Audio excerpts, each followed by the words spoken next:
Baik, Assalamualaikum warahmatullahi wabarakatuh. Kembali lagi bersama saya dalam kuliah Hukum Pidana Korupsi. Video ini merupakan kuliah lanjutan ya dari video-video sebelumnya terkait mata kuliah Hukum Pidana Korupsi. Saudara-saudara, Hukum Pidana Korupsi merupakan mata kuliah di semester 4 ya, Universitas Borneo Tarakan, Fakultas Hukum. Kali ini kita membicarakan tentang dampak masif dari tindak pidana korupsi, dampak masif dari korupsi. Ada suatu kalimat yang menarik ya untuk menjelaskan tentang dampak masif dari korupsi ini, saudara, yaitu unless we destroy corruption, corruption will destroy us. Cuma satu jalan ya, kita yang menghancurkan korupsi atau korupsi yang menghancurkan kita. Kenapa dikatakan demikian, saudara? Itu karena dampak korupsi itu tidak berdampak kepada satu bagian saja di negara, tapi korupsi atau perbuatan korupsi tadi bisa berdampak masif ya terhadap berbagai bidang di dalam suatu negara di Indonesia ya khususnya.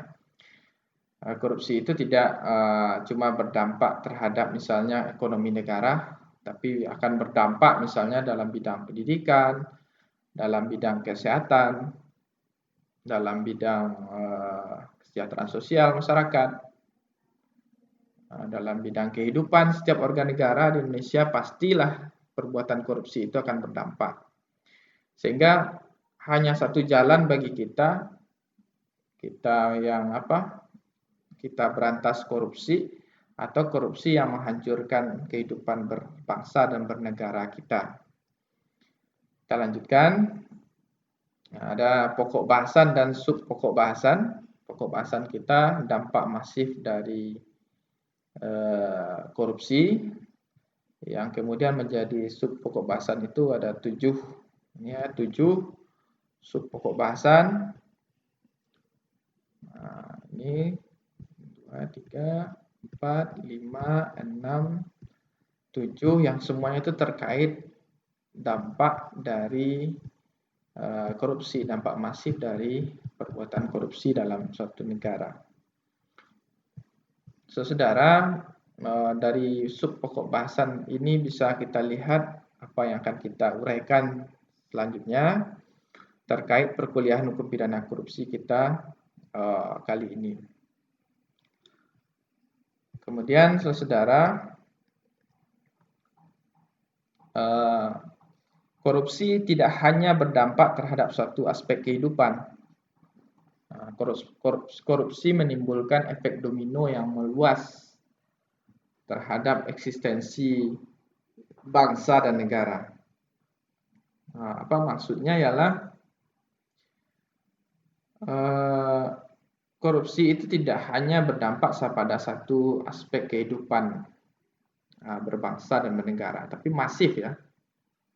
Masif dan komprehensif terjadi terhadap seluruh lini ya, pasti terdampak korupsi. Tidak hanya berdampak terhadap ekonomi saja misalnya, tapi juga berdampak terhadap segala bidang dalam kehidupan berbangsa dan bernegara, sebagaimana yang kita lihat dalam sub pokok bahasan kita tadi. Saudara, misalnya di masa pandemi COVID-19 misalnya, kalau saja ini korupsi terjadi, maka ini juga akan berdampak terhadap penanggulangan ini.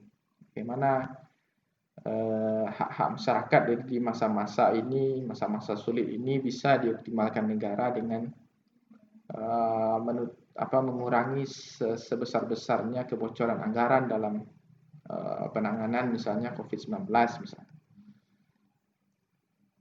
Meluasnya praktik korupsi di suatu negara akan memburukkan kondisi ekonomi bangsa. Misalnya harga barang yang menjadi mahal dengan kualitas yang buruk. Kemudian akses rakyat terhadap pendidikan, kesehatan menjadi sulit. Keamanan suatu negara terancam, kerusakan lingkungan hidup.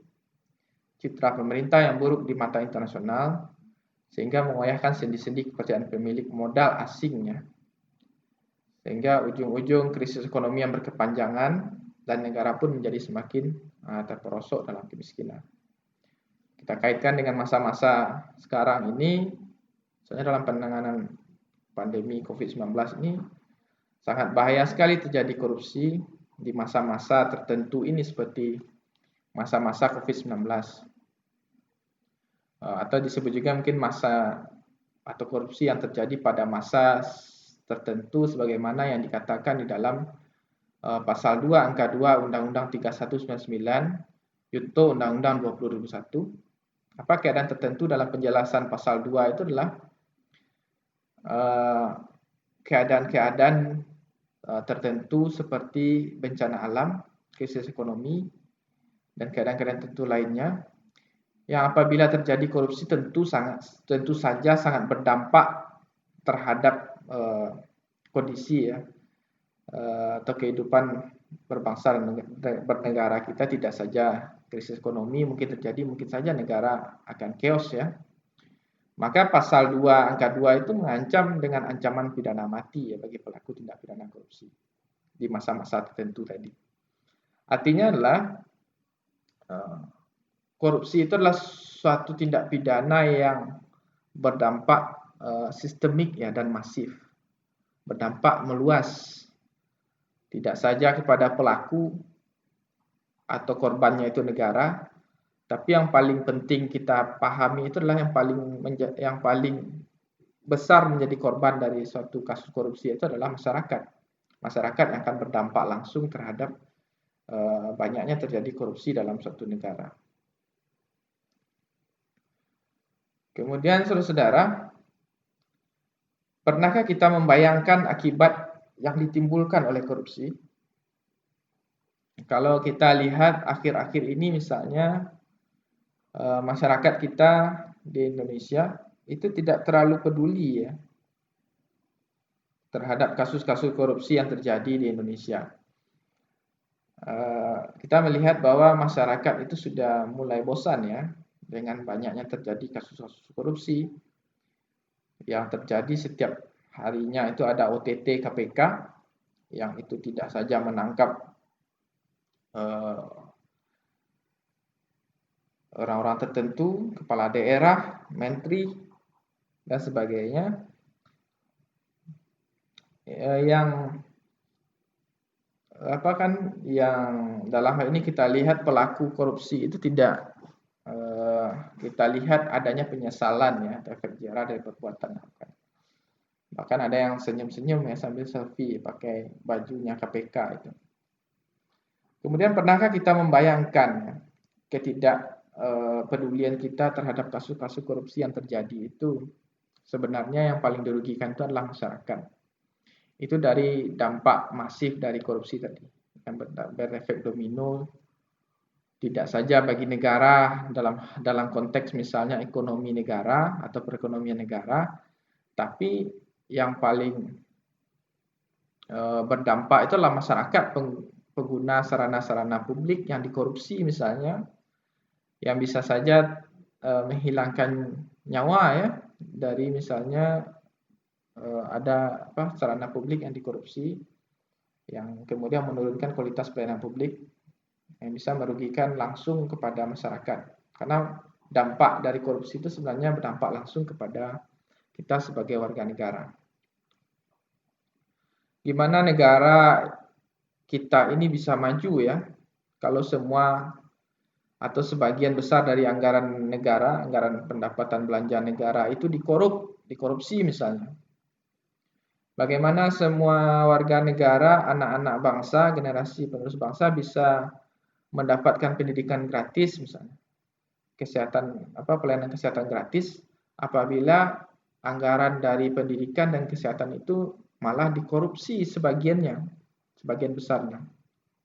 Bagaimana akan melahirkan pemimpin-pemimpin yang baik ya, yang yang yang bagus ya membangun bangsa dan negara ini apabila pelaksanaan pemilu itu dilaksanakan dengan juga adanya perbuatan korupsi di situ, baik korupsi anggaran dan sebagainya. Ada politik uang di situ misalnya, atau kepala atau pimpinan-pimpinan negara, kepala daerah yang dipilih itu adalah mantan-mantan korupsi misalnya, atau pelaku korupsi kemudian karena dengan perbuatan-perbuatan itu nanti akan langsung berakibat kepada kita sebagai warga negara. Jadi kita harus memahami akibat atau dampak masif dari korupsi itu tidak saja berdampak terhadap perekonomian negara, tapi yang paling penting itu berdampak terhadap hak-hak sipil masyarakat sebagai warga negara. Selanjutnya saudara, adapun dampak masif dari korupsi itu bisa terjadi di berbagai hal ya, berbagai bidang. Yang adalah hal ini kita bagi dalam 7 dampak korupsi ya menurut bidangnya. Yang pertama dampak korupsi di bidang ekonomi. Ini menjadi dampak yang pertama ya, karena di awal-awalnya itu yang pasti berdampak itu adalah ekonomi ya.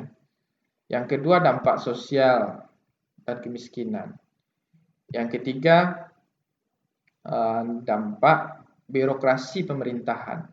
Yang keempat dampak politik dan demokrasi. Yang kelima dampak terhadap penegakan hukum. Yang keenam dampak terhadap pertahanan dan keamanan negara. Dampak yang ketujuh itu dampak terhadap kerusakan lingkungan. Yang semua ini sebenarnya saling berkaitan ya satu sama lain, antara dampak satu dengan dampak yang lain itu.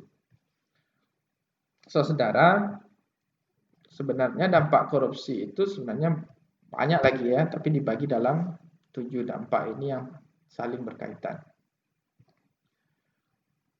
Yang pertama dampak ekonomi. Sebagaimana yang kita lihat di dalam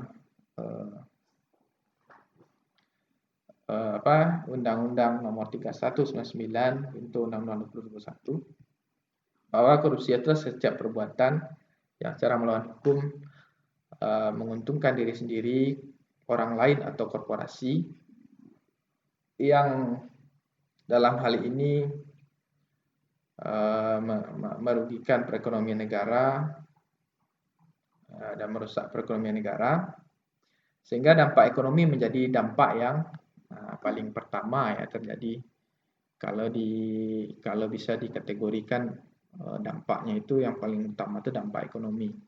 Kenapa demikian? Karena akibat dari perbuatan korupsi itu misalnya itu mengakibatkan menurunnya kepercayaan penanam modal asing misalnya kepada negara kita, sehingga lesunya perekonomian ya itu bisa diakibatkan juga dengan dampak korupsi, karena penanam modal itu merasa tidak percaya terhadap pelaksanaan penyelenggaraan negara yang bersih tadi ya. Dan dia mungkin akan beranggapan akan rugi besar ya ketika menanamkan modal di negara yang banyak terjadi tindak pidana korupsinya. Sehingga dampak dari investasi yang menurun tadi, yang lesu tadi, juga berdampak terhadap kehidupan sosial masyarakat.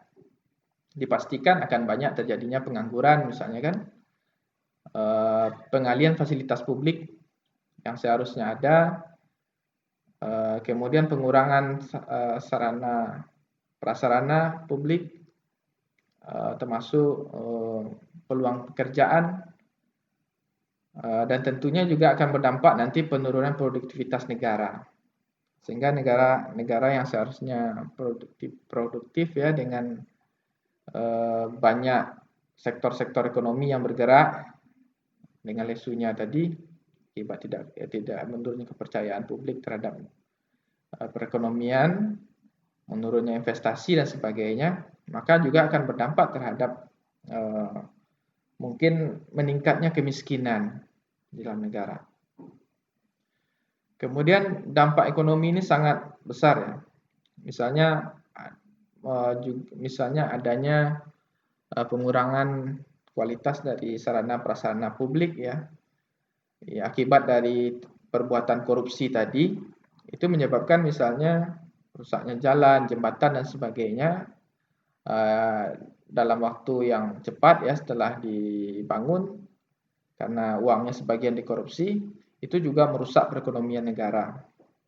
Ujung-ujungnya adalah berdampak pada dampak yang kedua, yaitu berdampak kepada kehidupan sosial ya dan kemiskinan.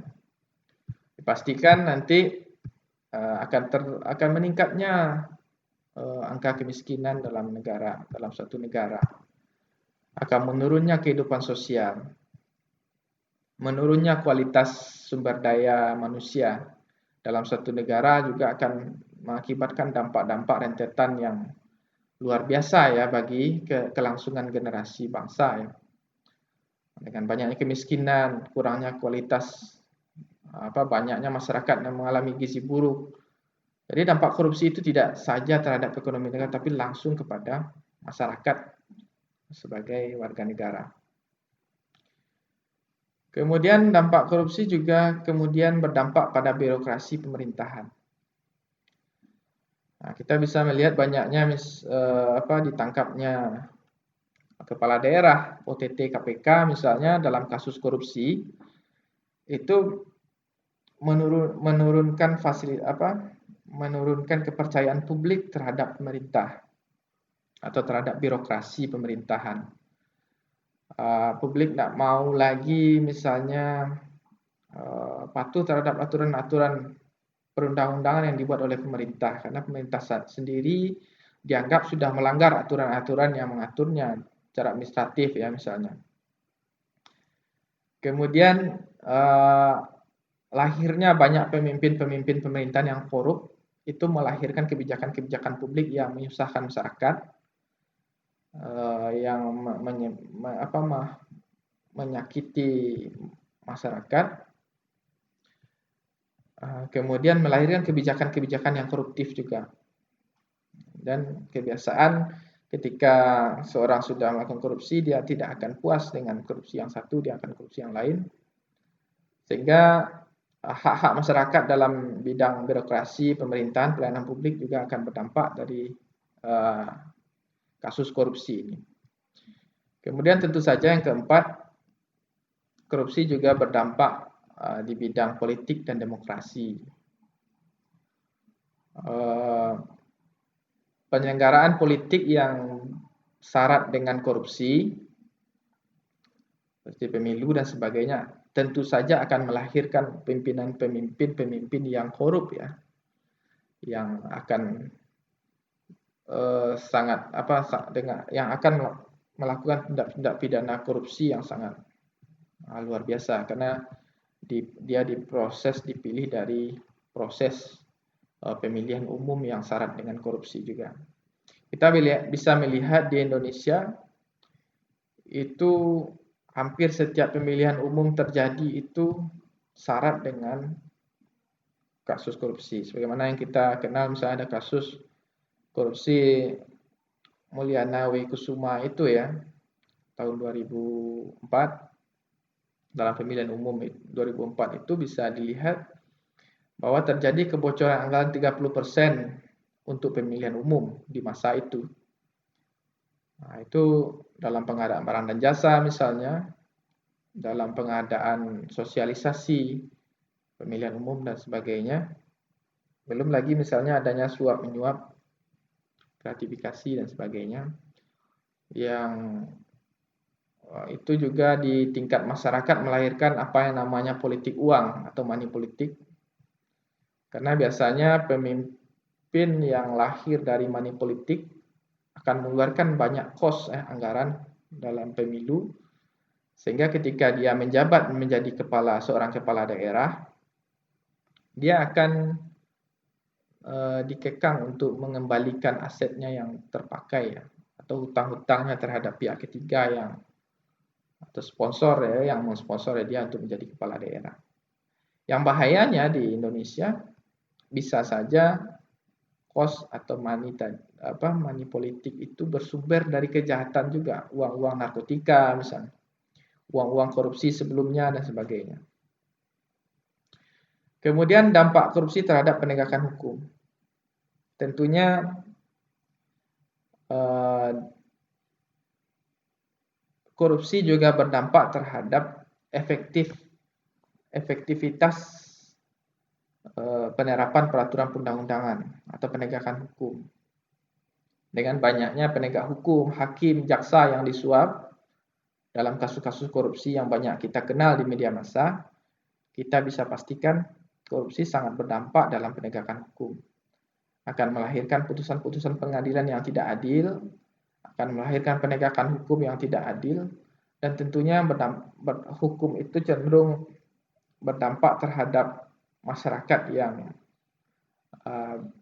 masyarakat lemah ya, karena cenderung pelaku koruptor juga menyuap penegak hukum dan sebagainya untuk melaksanakan tindakan-tindakan koruptifnya dalam perannya sebagai pejabat negara misalnya.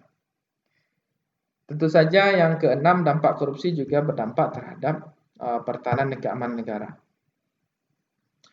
Sebagaimana yang kita kenal bahwa korupsi itu terjadi di setiap lini ya dalam kehidupan bernegara dan berbangsa, maka tidak bisa juga kita mengatakan bahwa korupsi tidak terjadi di persoalan atau di bidang pertahanan dan keamanan. Mungkin saja akan terjadi misalnya korupsi di bidang alutsista, sehingga membuat batas-batas negara kita tidak bisa dimaksimalkan pertahanan dan keamanannya karena belum memiliki alutsista yang baik ya, yang baik dan bagus sesuai dengan kondisi kita sebagai negara kepulauan yang seharusnya memiliki banyak alutsista yang memiliki biaya yang mahal ya mengadakan alutsista itu. Apabila terjadi korupsi di bidang ini, maka bisa saja menjadikan pertahanan keamanan Indonesia yang juga terancam dengan perlakuan atau perbuatan-perbuatan korupsi tadi. Sehingga kedaulatan negara juga menjadi lemah di mata negara-negara luar ya. Kedaulatan negara, wibawa negara dengan alutsista yang lemah dalam sistem pertahanan keamanan dalam hukum internasional, maka dengan sendirinya juga akan menghilangkan wibawa negara ya dengan memiliki alutsista yang tidak memenuhi standar lagi.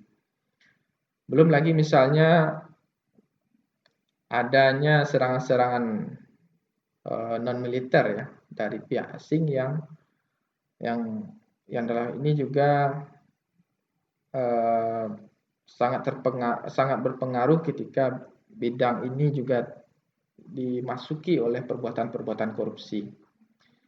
Yang ketujuh, dampak kerusakan lingkungan. Dampak kerusakan lingkungan juga sangat berdampak dari perbuatan korupsi karena biasanya perbuatan korupsi juga diiringi dengan pembakaran hutan, illegal logging, misalnya kegiatan pasca tambang yang tidak dilaksanakan, sehingga ini sangat merugikan masyarakat atau warga negara yang tidak secara langsung menikmati uang hasil korupsi tadi. Sangat merugikan keuangan negara dan perekonomian negara. Saudara, kita lanjutkan. Bahwa sebenarnya sejak 54 tahun yang lalu ya, seorang menteri perekonomian kita bernama Profesor Sumitro Hadikusumo itu sudah mengatakan ya dalam sidang, sudah mengungkapkan bahwa adanya kebocoran APBN 30% sampai 40% ya. Itu 54 tahun yang lalu di masa Orde Baru. Bayangkan saudara-saudara, APBN kita itu di Indonesia kalau dirata-ratakan itu ada sekitar 2.000 triliun setiap tahunnya. Nah, bayangkan 40% dari 2.000 triliun itu 40% dari 2.000 triliun itu ada sekitar 900 lebih triliun, 900 triliun lebih. Yang itu setiap tahunnya adanya kebocoran anggaran di dalam anggaran pendapatan belanja negara di Indonesia. Nah, ini Transparansi Internasional Indonesia mencatat kalau uang rakyat dalam praktik anggaran pendapatan belanja negara APBN dan anggaran pendapatan belanja daerah menguap oleh perilaku korupsi, dia mengatakan bahwa sekitar 30-40% dana yang dikorupsi itu sekitar 70%-nya itu pada perbuatan atau modus korupsi pengadaan barang dan jasa oleh pemerintah. Kalau misalnya benar ya rata-rata APBN kita itu 2.000 triliun satu tahun, tiap tahunnya, kalau 40%-nya itu sekitar 900 triliun lebih ya, maka berapa kerugian negara yang dikorupsi ya, dan siapa yang menikmati? Nah, itu yang menikmati tentunya koruptor ya, atau pelaku-pelaku korupsi tadi. Bayangkan saudara, kalau kita melihat misalnya jembatan Suramadu ya, Suramadu adalah jembatan terpanjang di Indonesia saat ini yang menghubungkan Pulau Jawa dan Pulau Madura. Berapa investasi yang diperlukan untuk membangun jembatan ini? Nah, berapa investasi yang mari sejenak kita melakukan kontemplasi bahwa untuk membangun jembatan terpanjang di Indonesia ini ya, jembatan Suramadu ini, negara cuma membutuhkan anggaran 4,5 triliun.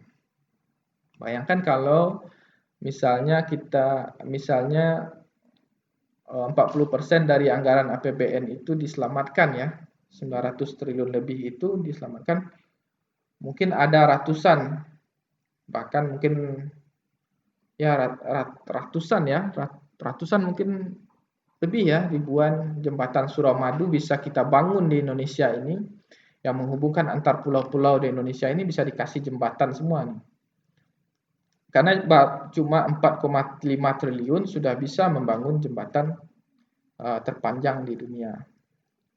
Kalau kita lihat sekarang di pemerintahan Jokowi itu membangun 2.000, kalau tidak salah 2.500 jalan ya, jalan tol ya dari Sabang sampai Merauke. Itu baru membutuhkan dana sekitar 200 triliun. Nah, jadi kalau misalnya diefektifkan dana 40% yang merupakan kebocoran anggaran yang dikorup oleh pelaku korupsi itu dalam APBN kita, maka berapa jalan yang bisa kita bangun di Indonesia? Nah, ini perlu kita renungkan bersama-sama. Bagaimana dampak masif dari perbuatan korupsi ini bagi kelangsungan kehidupan bernegara dan berbangsa. Nah, ini kalau kita lihat ada gambar pulau Indonesia.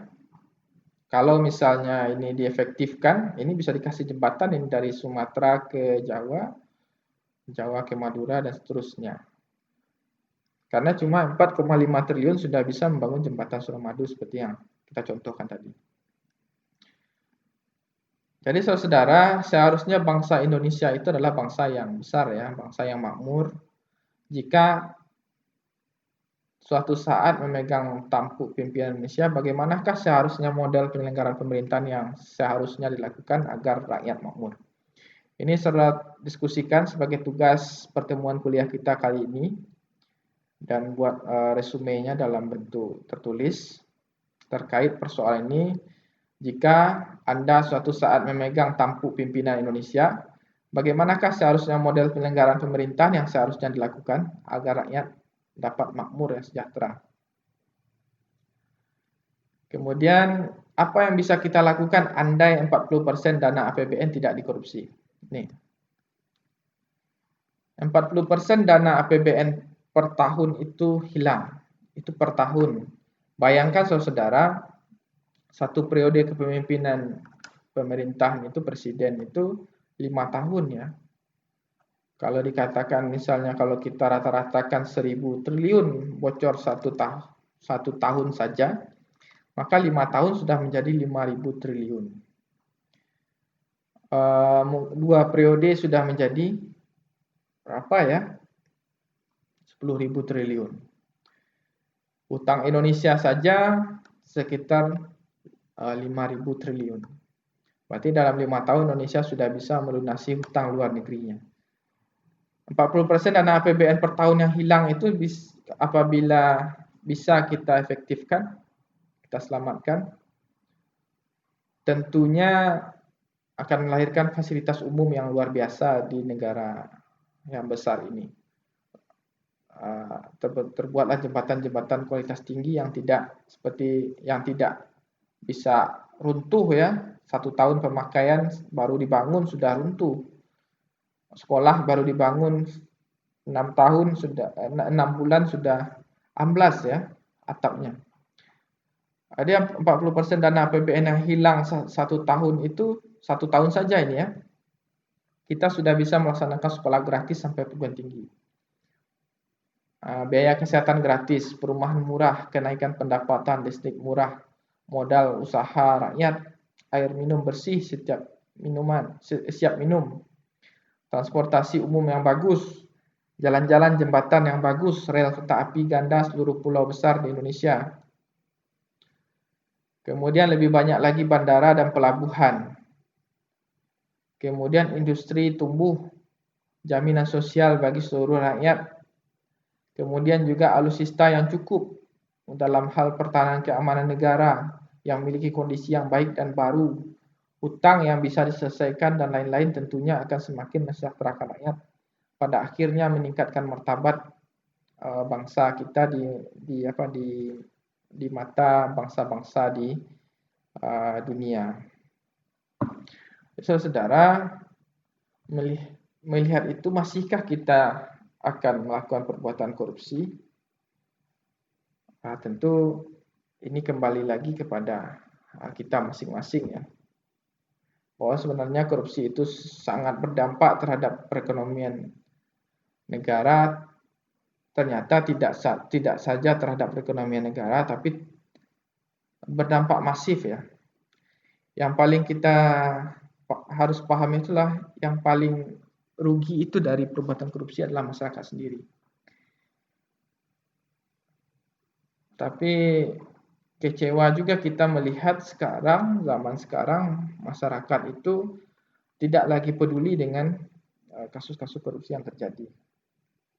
Karena mungkin sudah skeptis ya, pesimis dengan penegakan hukum pidana korupsi yang terjadi di negara kita ya. Kemudian setiap apa yang kita dengar tadi janganlah masuk lewat telinga kiri, keluar lewat telinga kanan, tapi jadikanlah sesuatu yang harus kita yakini ya, bahwa nanti apabila jadi seorang pejabat negara kelak nanti generasi penerus bangsa itu tidak melakukan perbuatan-perbuatan korupsi lagi. Mau tidak mau, suka tidak suka, siap tidak siap, masa depan akan datang ya. Dan generasi muda akan menerima estafet kepemimpinan, saudara akan menjadi pemimpin bangsa yang kita harapkan bersama-sama yang tidak korupsi. Karena sebenarnya jauh di lubuk hati yang paling dalam kita sebagai manusia pasti menolak setiap perbuatan korupsi itu sebagai perbuatan yang dibenarkan ya. Pasti dalam hatinya itu sudah yakin bahwa korupsi itu adalah perbuatan yang salah sehingga tidak boleh dilakukan ya. Karena hanya hati nurani yang bisa menghentikan seorang untuk berbuat korupsi. Karena ternyata di dalam undang-undang korupsi ada ancaman pidana mati pun tidak menyurutkan keinginan seseorang untuk melakukan tindak pidana korupsi.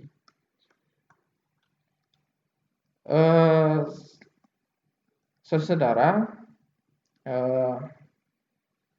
Sekian, terima kasih. Sekian dulu kuliah kita hari ini. Sampai bertemu di perkuliahan-kuliahan kita selanjutnya. Tetap semangat. Assalamualaikum warahmatullahi wabarakatuh.